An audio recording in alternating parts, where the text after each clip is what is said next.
CNE news में आप सभी का स्वागत है और अब लेते हैं खबर विशेष की ये खबर।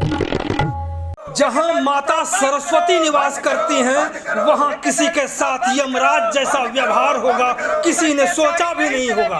पंजाब यूनिवर्सिटी में 10 साल से काम कर रहे करीब 120 मजदूरों को अचानक ही काम से हटा दिया गया, जबकि इनका बकाया PF BC रेट का एरियर अभी तक नहीं दिया गया है। वहीं सालों साल तक ठेकेदार साहब हिटलर शाही करते हुए इन मजदूरों के अकाउंट से प्रति मजदूर हजार रुपये उनकी सैलरी से लूटते रहे, निकालते रहे। मजदूर भी इनकी शिकायत करते रहे। इसके बाद भी जीरो टॉलरेंस वाली सरकार की ओर से कुछ भी नहीं किया गया। इससे भी बढ़कर जब तक मजदूर काम करते रहे तब तक इन्हें ना तो CL और ना ही गजटेड छुट्टियां दी गई। इस प्रकार से इन कर्मचारियों के साथ शोषण होता रहा। हड्डी चूस लेने के बाद अब कह दिया गया कि उनकी सेवा समाप्त कर दी गई है। इसी को लेकर UT चंडीगढ़ SS फेडरेशन के प्रधान रंजीत मिश्रा ने एक बार फिर से PU परिसर में लड़ाई का ऐलान कर दिया है। तो सुनते हैं रंजीत मिश्रा को। खबर में आगे बढ़ने से पहले आप सभी से आग्रह है कि इस लोकप्रिय चैनल CNE न्यूज को तुरंत सब्सक्राइब करें और ऑल बेल को भी दबाएं। अब सुनते हैं रंजीत मिश्रा को।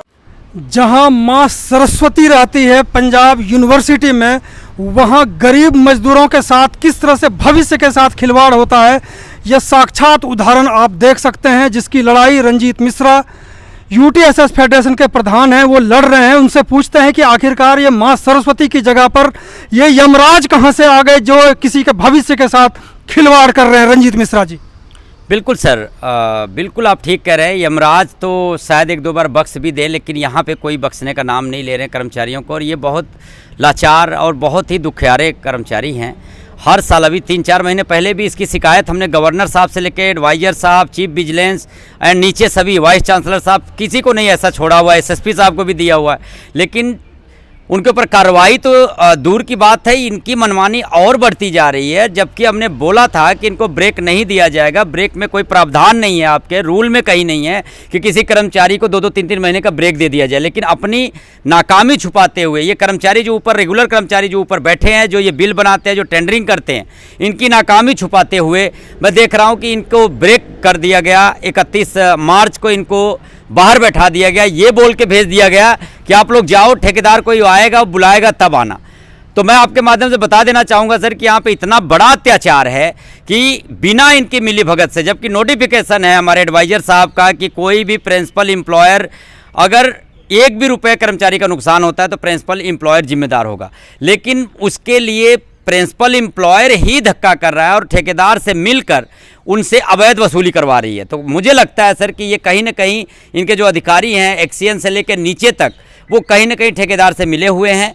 और हर महीने सर, बहुत हैरानी की बात है, ये मैं पर्चा दर्ज कराऊंगा। मैं आपके माध्यम से बता दूं कि कर्मचारियों का कंप्लेंट लेके मैं पर्चा दर्ज कराऊंगा यहाँ के एक्सीएन साहब के और JE और जो भी SDO यहाँ पे हैं वो ठेकेदार के खिलाफ।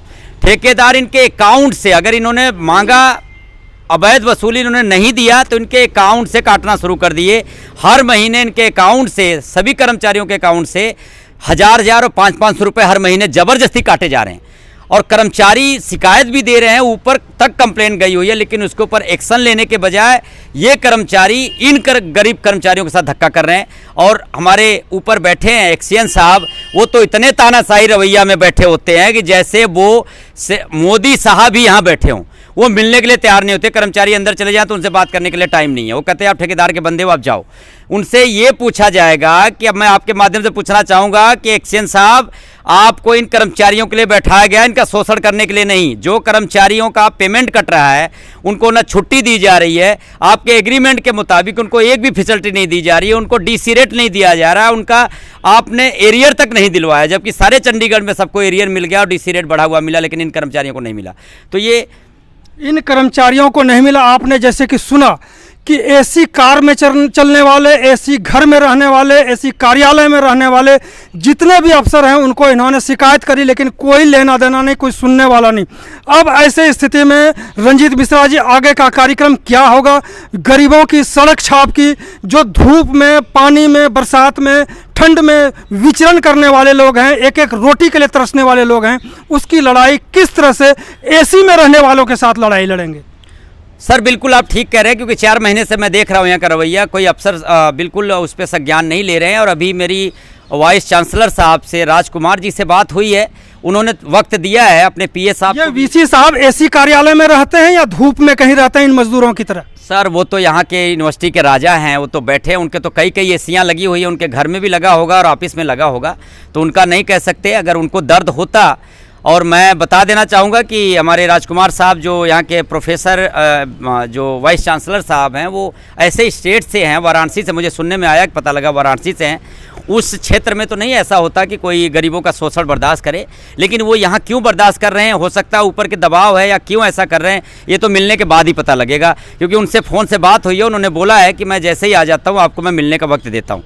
अगर वो मिलने का वक्त दे देते हैं, अगर इनके ऊपर संज्ञान लेते हैं, क्योंकि वो मालिक हैं यहाँ के, इनके मुखिया हैं, इस पूरे यूनिवर्सिटी के मुखिया हैं, तो उनको चाहिए कि इनके जो बच्चे दुखियारे जो बैठे हैं, इनके ऊपर जो शोषण हो रहा है उसको बंद किया जाए, और उनके जो कर्मचारी जो यहाँ ठेकेदार से मिल के शोषण करवा रहे हैं उनके ऊपर एक्शन लें, अन्यथा मैं पर्चा दर्ज कराऊंगा। हो सकता है कि आगे की प्रोसेस हमारी जो है सर, इस बार पीछे बिल्कुल फेडरेशन नहीं हटेगी, चाहे वाइस चांसलर साहब के घर के बाहर टेंट लगा दिया जाएगा। वाइस चांसलर साहब का बहुत बड़ा पेमेंट है, उनकी तो इतनी ज़्यादा पेमेंट है, और यहाँ के प्रोफेसरों का लाखों से ऊपर पेमेंट है कि इन गरीबों को रोटी खिलाएं, टेंट लगा देंगे, लंगर लगवा दें, इनके बच्चे भी आएंगे और यहीं बैठे रहेंगे जब तक ठेका नहीं होके इनका पूरा हक इनको नहीं मिलता, इनको डीसी रेट वापस नहीं मिलता, या इनको एरियर इनका नहीं दिया जाता, इनका एग्रीमेंट के मुताबिक काम नहीं होता, और ठेकेदार के ऊपर सख्त कार्रवाई करते हुए उसको ब्लैक लिस्ट नहीं किया जाता।